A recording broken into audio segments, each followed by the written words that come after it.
Hello everyone, I'm Joshua Clement with Lighty Contractors, and today I'm going to talk to you about installation of laminate floors and the transition to carpet. Now for this job, you'll need a couple things.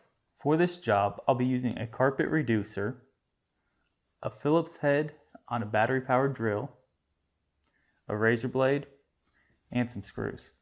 The first thing we want to do is take the carpet reducer's channel and put it in between your engineered laminate floor and your carpet.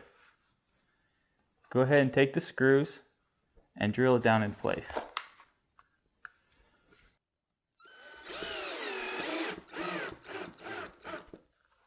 After you have that screwed down, we're going to take our carpet reducer, put it to where the groove slides right into the channel.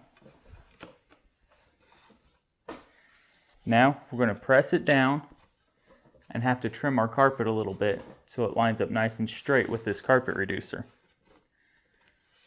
So you just take your razor blade, put it at a slight angle back underneath of your carpet reducer, and cut it.